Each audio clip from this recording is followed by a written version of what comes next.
Bonjour, j'espère que vous allez tous et tous bien. Moi ça va si quelqu'un a quelque chose à carrer.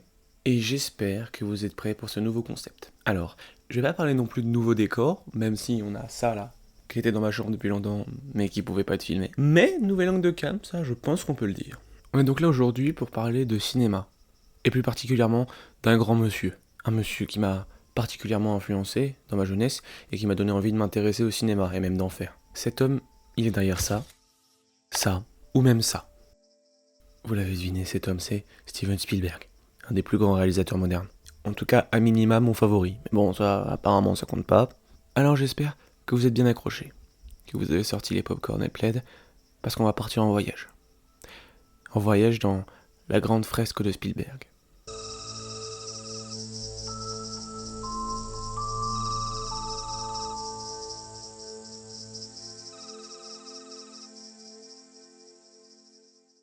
18 décembre 1946. C'est l'excitation dans la famille Spielberg. Arnold Spielberg et Lea Franz Adler sont parents. Parents du petit Steven Alan Spielberg. Arnold est le père, vous vous en doutez, et il est électricien. Tandis que Lea, la mère, est pianiste de concert jusqu'à ce qu'elle ouvre son propre restaurant cachère, The Milky Way, à Los Angeles. Steven est donc né à Cincinnati, dans l'Ohio, la même ville où a grandi ses parents, et où ils sont nés. Steven est né dans une famille de confession juive et d'origine ukrainienne. Confession qu'il suivra pendant toute sa vie puisqu'elle influencera profondément son cinéma. Mais très vite, il doit déménager. D'abord à Haddon Township, dans le New Jersey, puis à Scottsdale, en Arizona, près de Phoenix. Phoenix, c'est la plus grande île d'Arizona, et on y passe un film tous les samedis. Alors on l'emmène déjà une fois, puis deux, puis trois, puis il devient justement impensable de lui faire rater juste une séance. Et c'est comme ça qu'il découvre un nouveau film chaque samedi. Il y voit Godzilla, God of Monster, les films d'Akira Kurosawa comme Les 7 Samouraïs, Pinocchio ou même Lawrence d'Arabie de David Lean. Et j'ai envie de dire merci David Lean parce que Spielberg dira plus tard que votre film, c'est un de ceux qui l'ont lancé dans son voyage. Alors merci parce que peut-être que sans vous, on n'aurait pas eu Jurassic Park. Mais le plus important c'est que là Steven a un déclic. Il veut raconter des histoires, en fabriquer, il ne le sait pas encore mais il veut devenir réalisateur. Alors les années passent, les films vus aussi. Il acquiert de l'expérience par l'observation. Un jour, il a 8 ans, le lendemain, il en a 10, et le surlendemain, il en a 12. Nous sommes en 1959, Steven a donc 12 ans, enfin, pas sur la photo parce que j'ai pas mieux, et il est scout. Il habite dans l'Arizona, rappelons-le, et son chef scout va lui faire une demande particulière. Il va lui demander de tourner un film.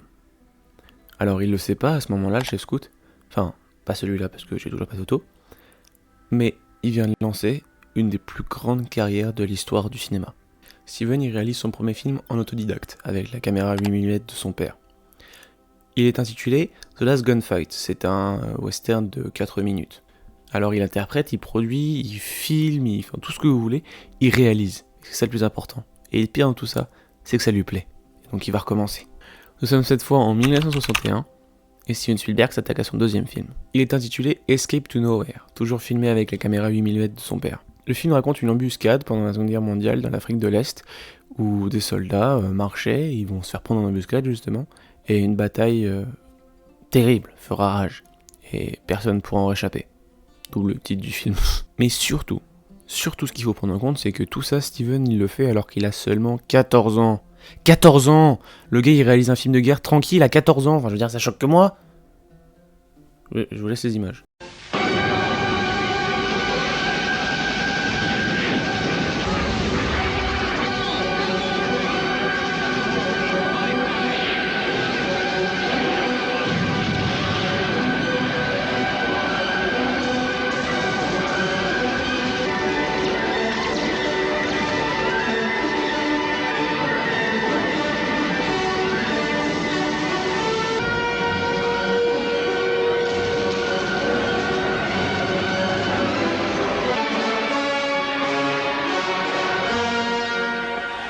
Voilà. Bah merde en fait, tu me dis que c'est un grand réal qui a pas de budget, j'y crois. Bah non, c'est le petit Steven, 14 ans, pépouze, casse les couilles. Pour le tourner, il ramène les copains. Et les copains des copains. Et les copains des copains des copains. Et il les emmène dans une réserve indienne pour tourner un film. À cette époque, c'est vraiment une dinguerie. Alors le film est terminé, il va gagner quelques prix, mais ça suffit toujours pas à Spielberg. Alors il enchaîne avec un nouveau film intitulé Battle Squad, un autre film de guerre. Puis en 64, il réalise Firelight, son premier long métrage portant sur les ovnis, et puis son premier long métrage tout court.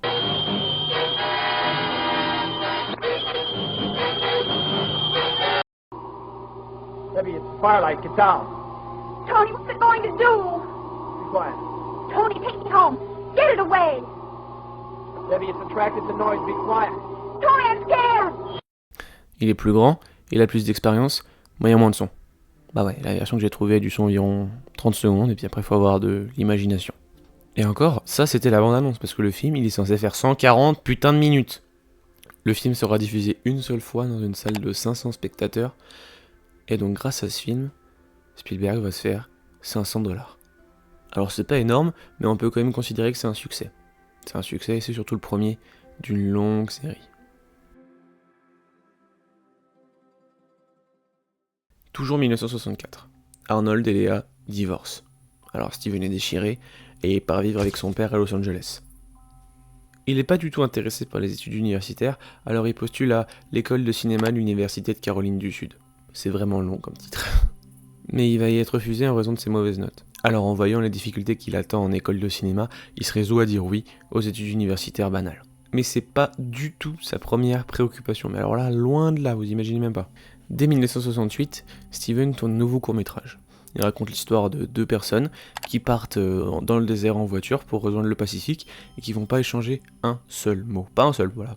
Il est tourné avec Hélène Davio, un des futurs chefs opérateurs de E.T. et plein d'autres. Vous voyez, il commence à se faire son réseau. Comme à son habitude, le film remporte plusieurs prix, mais surtout il va permettre à Steven d'être repéré. Repéré par un certain Sidney Sheinberg, alors coprésident des services d'Universal Pictures à cette époque. Il va lui proposer un contrat de 7 ans pour réaliser des films et des épisodes de séries. Et vous savez le plus drôle, c'est que le film qui lui a permis d'être repéré comme ça, il s'appelle Amblin. Ouais, Amblin, comme le nom de sa future grande boîte de production. Un an passe et puis il décide de vraiment seulement se concentrer à la partie où il est engagé en fait sur Universal Studios. Ça fait de lui le plus jeune réalisateur de l'histoire à signer dans un grand studio. Alors il est embauché et il commence à travailler, mais plus sur des longs métrages, plutôt sur des épisodes de série. Il va notamment diriger Joan Crawford dans The Eyes, un épisode pilote de Night Gallery, et puis même il va réaliser un épisode de Columbo, voilà, rien que ça. Et il veut plus lui. Il veut cesser de s'adonner à ses activités de bas étage, il veut réaliser des longs métrages. Ouais non, l'arrogance du type, c'est pas faux. Il a 25 ans et il réalise son premier film qu'on pourrait appeler à succès. 1971 sort le téléfilm Duel. Il va être sorti par la suite au cinéma en 1972. Le film raconte l'histoire d'un chauffeur de camion dont on ne voit pas le visage du film. D'ailleurs, ça Spielberg l'a compris très tôt, c'est-à-dire que moins tu vois, plus ça permet de nous faire peur. Donc il a mis ça complètement en place dans ce film et il y arrive très bien. Et ce chauffeur de camion, il poursuit un voyageur de commerce sans aucune raison apparente. Duel il est tourné en seulement 12 jours et pourtant il est salué pour la qualité et l'efficacité de sa mise en scène. Elle rend au mieux les situations de peur primaire dans des sensations extrêmes, on va dire. Alors le film va quand même remporter un titre, le Grand Prix du Festival du film fantastique d'Avoriaz. Alors moi ça me dit rien, mais apparemment à cette époque c'était pas n'importe quoi. Dès 1974, il s'est décidé à réaliser son premier vrai film, qui va sortir au cinéma quoi. Un pas de titan, parce que sa carrière entière, elle pourrait se jouer là-dessus. C'est pas le cas, mais elle pourrait. Si ça marche, il monte. Si ça marche pas, il descend, et il va y avoir beaucoup d'étapes avant de remonter. Sugarland Express raconte l'histoire de deux pélos qui ont capturé quelqu'un et de la panoplie de journalistes et de policiers qui leur courent après. On la sent bien la patte à Spielberg là. Hein. Ça va être un énorme flop au box-office avec seulement 12 millions à l'international. C'est rien. Mais, aux dernières nouvelles, et c'est des rumeurs donc à prendre avec d'énormes pincettes, le studio aurait peut-être saboté sa sortie pour privilégier celle de l'arnaque avec Robert Redford et Paul Newman. Mais bon, ce serait pas cool. Mais on sait pas, peut-être que c'est pas vrai. J'ai rien dit moi, hein. Me tuez pas Universal s'il vous plaît. Mais tout ça, ça les a pas empêchés de gagner le prix du meilleur scénario au Festival de Cannes. Voilà, rien que ça. Et surtout, le film marque le début d'une très longue collaboration puisque c'est la première entre Steven Spielberg et John Williams. On peut dire bonjour à tonton John parce que je pense qu'il va pas nous lâcher tout de suite. Mais un jour, Steven il est dans les bureaux des producteurs de Sugarland Express. Et il voit un script sur une table. Il voit un J, un A, un W et même peut-être un S. Ouais, vous l'avez deviné, Sur cette table se trouve le scénario de Jaws, ou Les Dents de la Mer en bon français. Mais ça le perturbe, parce que lui, dans sa tête, il connaît un livre du même nom. Alors quand il rentre chez lui, il achète le livre, et il le dévore littéralement. C'est un mauvais jeu de mots.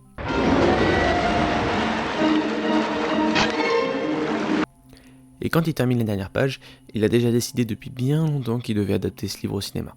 Alors malgré l'échec cuisant de Sugarland Express, il se bat auprès des producteurs et arrive à obtenir 4 millions de budget pour son film. C'est rien, déjà aujourd'hui c'est rien, mais alors imagine à l'époque. Mais alors avec un budget comme ça, on peut pas se permettre de se payer un casting 3 étoiles. Alors on prend Robert Shaw dans le rôle de Quint, Richard Dreyfuss pour Hooper, et enfin Roy Scheider pour Martin Brody. Voilà, ça c'est fait, on peut passer au tournage. Il va faire vivre un enfer à Spielberg. 155 jours de tournage pour un dépassement de budget d'environ 5 millions de dollars. Bon alors le dépassement de budget il est en grande partie dû au requin mécanique qui marchait pas très bien, et qui est Bruce d'ailleurs. Non, pas Wayne, on vous entend les débiles au fond. C'est d'ailleurs pour ça qu'on les voit quasiment pas du film. Ça a permis à Spielberg de mettre en place la fameuse technique du moins tu vois, plus tu crains. La technique d'Hitchcock. Et alors on n'oublie pas les caprices de Dame Nature et de la météo qui n'ont rien arrangé à cette affaire. Et tout ça là, ça a conduit au découragement total de l'équipe et des acteurs. Mais Steven, il a réussi à trouver les bons mots et à remotiver tout le monde pour terminer le tournage. Nous sommes le 20 juin 1975 et sort dans les salles aux États-Unis Jaws.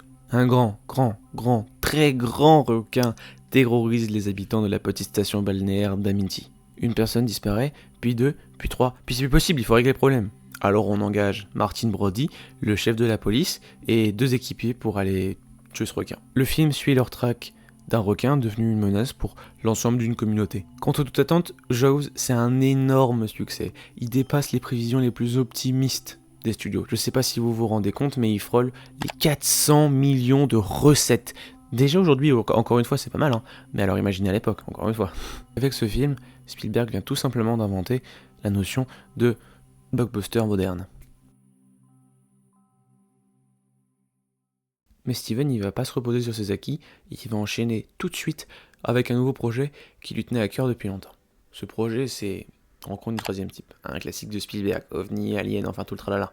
Et pour la petite anecdote aussi, George Lucas, au même moment que Steven Spielberg tourne Rencontre du troisième type, ils sont très amis. Et Lucas, il croit plus en son projet de Star Wars. Mais Spielberg, il y croit à fond, il sait que Star Wars ça va marcher. Alors il propose à Lucas de passer sur le tournage de Rencontre du troisième type. Quand Lucas il arrive, il est encore plus découragé. Alors Spielberg il lui propose un pari. Tu me files un pourcentage de Star Wars, je te file un pourcentage de Rencontre du troisième type. Celui qui aura gagné le plus d'argent au final, il aura gagné le pari. Ça marche ?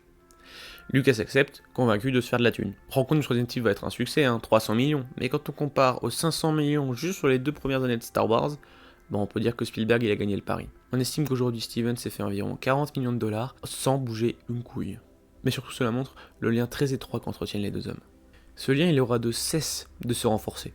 Nous sommes au début des années 80, Steven et George discutent sur une plage d'Hawaï. Steven rêve de réaliser un James Bond.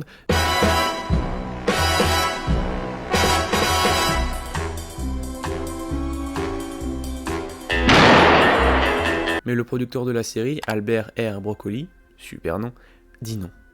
Pour lui, le réalisateur comme l'interprète de l'espion se doivent d'être britanniques, son origine. Bon alors, là-dessus, ouais, parce que le prochain James Bond à sortir, il va être réalisé par Denis Villeneuve, il est québécois.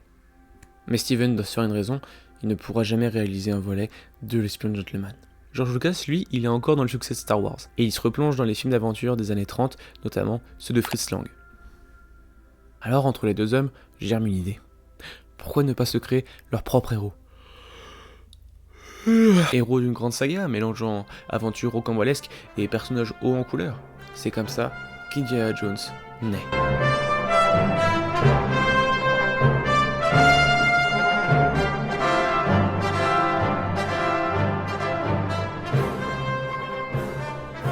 L'histoire est imaginée par Lucas, mais la lourde tâche de écrire le scénario est incombée à Lawrence Kasdan. Alors, c'est pas n'importe qui, parce qu'il a tout simplement écrit le volume 2 de Star Wars, l'Empire contre-attaque, avec George Lucas. Et alors, pour la première fois, Spielberg obtient un vrai gros budget d'environ 20 millions de dollars. Niveau casting, il se fait plaisir. Harrison Ford dans le rôle d'Indy, ça vous le savez.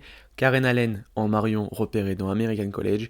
Et John Rhys Davies qui jouera par la suite Gimli. Ça va les gars, on vous emmerde pas trop avec votre casting là 23 juin 1980, Premier jour de tournage. L'équipe est à La Rochelle pour tourner des séquences dans la base sous-marine de la ville. C'est l'effervescence, comme chaque premier jour de tournage, mais là particulièrement. Un film de cette envergure, on n'a pas l'occasion d'en tourner un toutes les 3 semaines.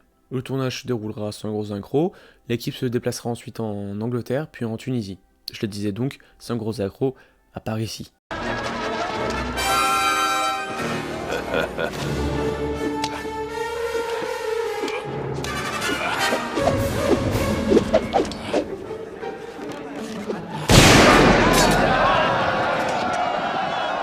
Cette scène culte là, tournée à Kairouan. À la base, le sabre arabe, et il avait toute une chorégraphie pour se battre contre Indy.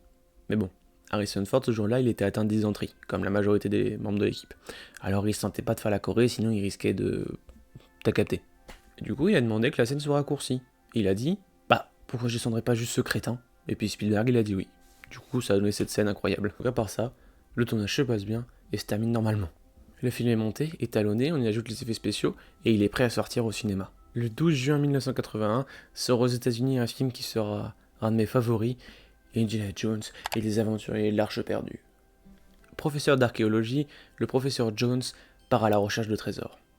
Mais son rival, le français Belloc, travaille pour les nazis qui sont à 2 doigts de trouver l'Arche d'Alliance contenant les tables de la loi. Or, le professeur Ravenwood, père de Marion, l'ex-petite amie de Indy, est en possession d'indices qui lui permettraient de retrouver l'Arche d'Alliance. Alors Indy part au Népal sur les traces de Marion. Ça vous donne pas envie, sérieux? Au total, le film explose complètement le box-office et frôle les 400 millions de recettes, tout comme Jaws en fait. Et en bonus, il a l'excellente note de 94% d'avis positifs sur Rotten Tomatoes. Voilà, ça n'existait pas à cette époque, mais je me dis que c'était bien de caser la petite info. Mais au-dessus de tout ça, c'est surtout un énorme phénomène culturel. On va avoir des BD Indiana Jones, des jeux vidéo Indiana Jones, et encore plus loin que ça, c'est surtout une référence à jamais ancrée dans le paysage cinématographique. Mais Steven n'y prend jamais de repos, parce que dès 1982, il relance la machine avec un nouveau film qui va devenir culte. Le film il est présenté à la cérémonie de clôture du Festival de Cannes 1982, et c'est E.T. C'est l'histoire d'un petit extraterrestre, biologiste, abandonné sur la Terre et qui va se lier d'amitié avec un petit garçon, Elliot, et il va leur arriver plein d'aventures. Et cette histoire, contre toute attente, elle émeut des millions de spectateurs. Avec le film, le cinéaste, il explose littéralement le record de box-office. Voilà, tout simplement, tout simplement. Et avec ça, ça lui permet de créer avec Kathleen Kennedy et un autre ami, Amblin, la société de production. Vous vous rappelez le nom de son court-métrage? Ça va devenir une des plus grandes boîtes de production de l'histoire du cinéma, qui va produire par exemple Le Retour à le futur ou Les Gremlins, pour citer que les plus connus. En tout cas, E.T. aura eu aussi son bon nombre de références, et aura même eu droit à de belles figurines, comme celle-là. Stylé, hein, il y a les nouvelles, là, Mufasa, Pichou, Ratata, et Brigitte Macron. Je m'égare. Mais Steven s'attaque ensuite aux nouvelles histoires de l'aventurier intrépide. Indiana Jones et le Temple Maudit sort en salle en 1984. Le film est un nouveau triomphe pour le film Spielberg-Lucas, mais le public l'aime moins. Il le trouve trop sombre, notamment pour le cœur arraché de la poitrine ou les enfants maltraités. Même le réalisateur dira qu'il a pas trop aimé ce film en le trouvant aussi trop sombre, trop souterrain et trop mystérieux, selon ses termes. Néanmoins, c'est sur ce tournage qu'il rencontre sa prochaine femme, Kate Capshaw. En 1985, Steven devient père pour la première fois. Père du petit Max. C'est l'unique enfant de son mariage avec Amy Irving. Alors avec ça, une grande page se tourne pour le réalisateur. On peut observer qu'il fait du cinéma plus historique avec La Couleur pourpre ou L'Empire du Soleil. Mais bon, tout ça c'est très temporaire parce que dès 1989, il revient à ses origines et il fait le 3e volet des épisodes d'Indiana Jones. Indiana Jones et la dernière croisade sort en salle. La dernière croisade est, comme à l'accoutumée, un énorme succès. En même temps, tu mets Harrison Ford et Sean Connery qui cherchent le Graal, enfin je veux dire, qui va pas le voir au cinéma? Et puis 474 millions de recettes, c'est pas mal, non? Changeons de décennie. Nous sommes en 1990, Steven vient de se remarier avec une certaine Kate Capshaw, et ils ont encore un enfant. Alors je vais pas faire la liste des 6, parce que ça fait quand même beaucoup, mais voilà. Comme ça vous avez une idée, c'est un couple qui dure dans le temps. Mais commercialement, les années 90, elles commencent pas aussi bien que les années 80 pour Spielberg. D'abord, il sort Always. Alors malgré un casting 3 étoiles, le film va flop. Et puis honnêtement, il était pas terrible. Mais il relance avec l'adaptation de Peter Pan, ou Hook et la revanche du capitaine Crochet. Et alors cette fois, avec Robin Williams, Dustin Hoffman et Julia Roberts, le film marche, mais Spielberg ne l'aime pas trop. Quelques années plus tard, Steven dira lui-même « Je n'avais pas confiance dans le script, seul le premier acte et l'épilogue me satisfaisaient. Le corps du film ne m'inspirait pas confiance. Je ne savais pas trop ce que je faisais et j'ai essayé de masquer mon insécurité. Plus je me sentais mal à l'aise, plus les décors étaient oppressants. Bon, pas super. Mais en 93, c'est l'année la plus importante de l'histoire de Steven Spielberg. La liste de Schindler et Jurassic Park. Deux films tellement différents et pourtant si étroitement liés. Pour commencer, les deux sortent déjà la même année, une année inhumaine pour Spielberg. Il l'entame par la liste de Schindler, un film historique portant sur la déportation des Juifs pendant la Seconde Guerre mondiale. Un projet profondément identitaire pour Steven, puisqu'on le rappelle, il est de confession juive. Alors le film sort en noir et blanc, pour montrer la froideur du film et celle des nazis. La liste de Schindler raconte comment Oskar Schindler, un industriel allemand proche du parti nazi, va sauver près d'1 millier de vies humaines des camps de la mort. Le film remporte toute une panoplie de prix, etc. Et entre autres 7 Oscars, dont ceux de la meilleure réalisation et du meilleur film, dont Spielberg avait été privé depuis tout petit. Donc là, c'est un accomplissement. And the Oscar for the Best Picture of 1993 goes to Schindler's List.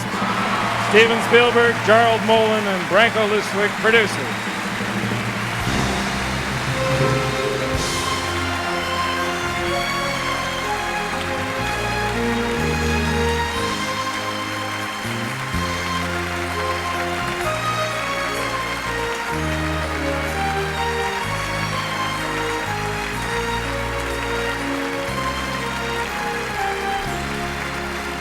Oh, wow. This is the best drink of water after the longest drought in my life. Let me just say, there are 350,000 survivors of the Holocaust alive today.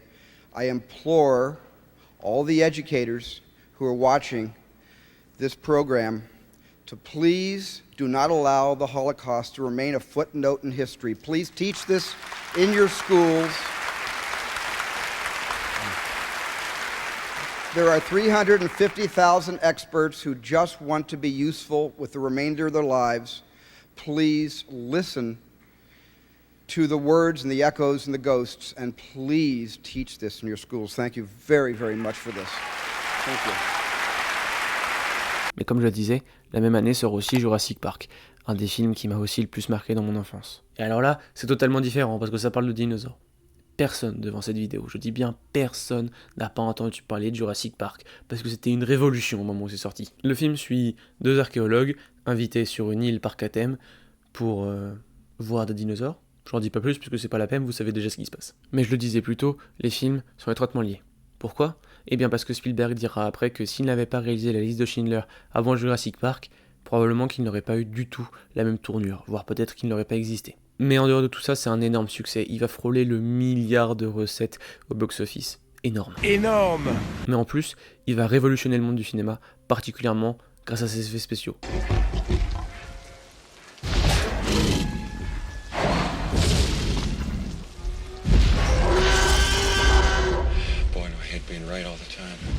Mais alors, en 94, avec tout cet argent, Steven fonde une nouvelle boîte de production avec 2 amis, DreamWorks, qui sont notamment derrière Shrek ou Gladiator. Alors après cette année inoubliable pour lui, Steven, il prend une vraie pause, parce qu'il a besoin de se reposer. Mais quand il revient, c'est pas pour de la déconnade, d'accord ? Parce qu'il vient pour réaliser la suite du premier opus, Le Monde Perdu, Jurassic Park.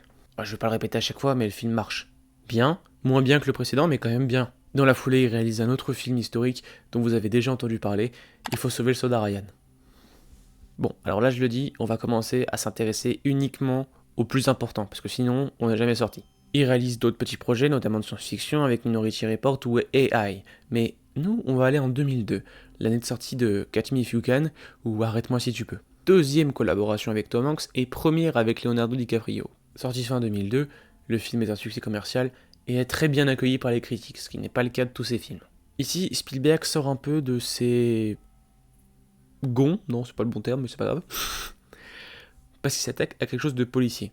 Alors peut-être qu'on l'a déjà vu là-dedans, mais moi, je le connais moins. Mais il n'y a pas à tergiverser trop là, c'est réussi, voilà. Il a pas raté son coup, il a pas pris beaucoup de risques. 2011, Spielberg signe son premier film en 3D, Tintin et les aventures de la licorne.